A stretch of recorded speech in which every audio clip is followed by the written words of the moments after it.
Hi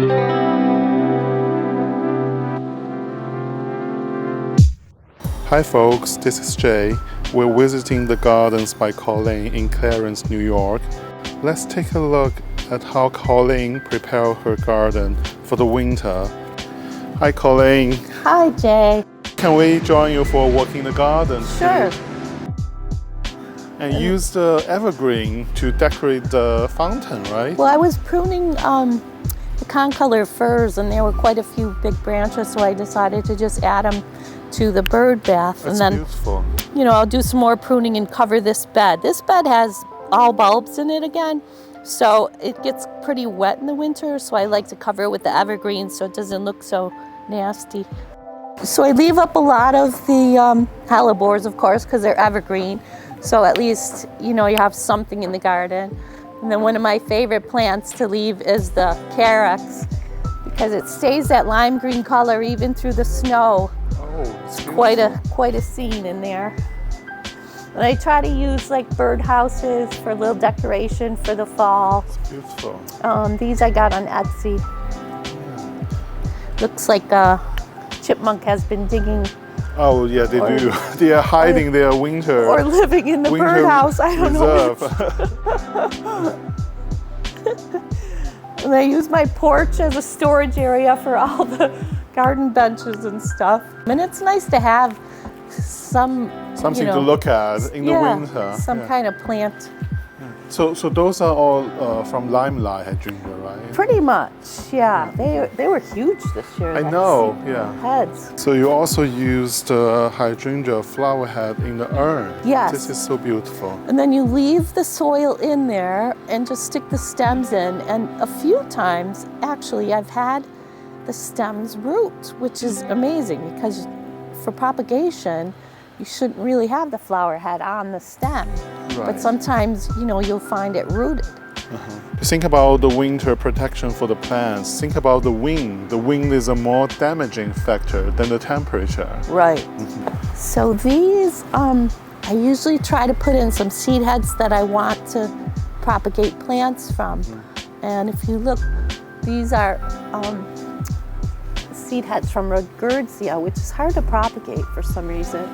And so when they dry here, I'm hoping that the seeds will fall onto the ground and, you know, they'll have the right conditions to propagate. Now I've done this with the stilby, where if you just put in the stilby heads in the baskets, by spring you'll have like 100 stilby growing.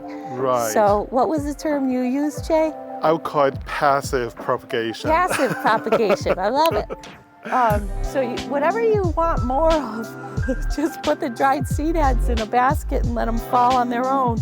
I mean, you could do it with ferns too. I've done it with ferns, the spores on the back, and they just fall when they want, and you get more plants. Yeah.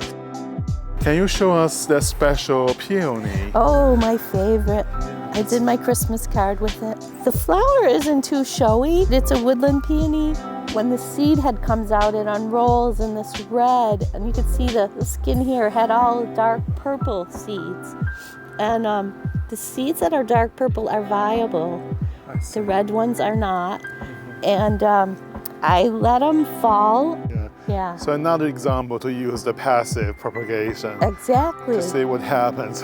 For sure, let them fall where they lay, and you'll see babies in the spring. I have to say the garden looks very, very different than in July and August. Oh yeah. It's very different, but still very beautiful. You're planning for the plant sale next year, right? I am. I did a lot of divisions while I was doing my cleanup. Yeah, let's go this way. Yeah. And, you know, gathering spores and seeds from everything that I need. Yeah, it takes a lot of work to do the plant sale, to get everything ready. So now I mostly focus on getting the leaves out. I like to chop them and put them back on the beds as a mulch. So I can see the bird nest now in the. Oh yes, remember? In the viburnum. Right. We have a lot of evergreen, the hellebores and some of the ferns, and you know they last through the winters. It's beautiful. I do leave the senecio, the Dusty Miller, in place, and that seems to come back every year. Yeah, but if you lose some in the spot, then you can always do a cutting. They root fairly easily in the spring of the ones that do come up. So. Do you do any pruning on the climbing hydrangea flower head? They will just fly off in the winter winds. I sort of like how they look with the snow on them. Oh yeah. So I leave them. Yeah. Climbing hydrangea is a very rewarding plant for a patient gardener. You have to be patient. You do have to be patient. We get about 200 trick-or-treaters, so that's why we decorate for Halloween. Yeah. So you use the container for the spring bulb to kind of deal with the deer pressure here. I do. They still will go after the tulips, but you know, if I keep them close to the house, they might work. Yeah. So today I've got some, found some fragrant gardenia daffodil bulbs. And I'm gonna put them about 8 inches deep because they need to be a little bit deeper than the hyacinths, which I'm gonna put toward the front of the pot. These are my actual driveway pots that I have my annuals in for the whole summer. So they're pretty big. I'm gonna put a little bulb food in. So that's primarily bone meal, right? Bone meal, exactly, that's what I use. Yeah, bone meal is the best fertilizer you can give to bulb. It's organic, it's slow releasing, it just enriches the soil. And then I put some more soil on top. Now this soil I reuse from the summer. Right. So what I like to do is just take a little bit of compost from my compost heap and just top dress it. So that the nutrients kind of go down into the... Oh, so you're putting the compost into the...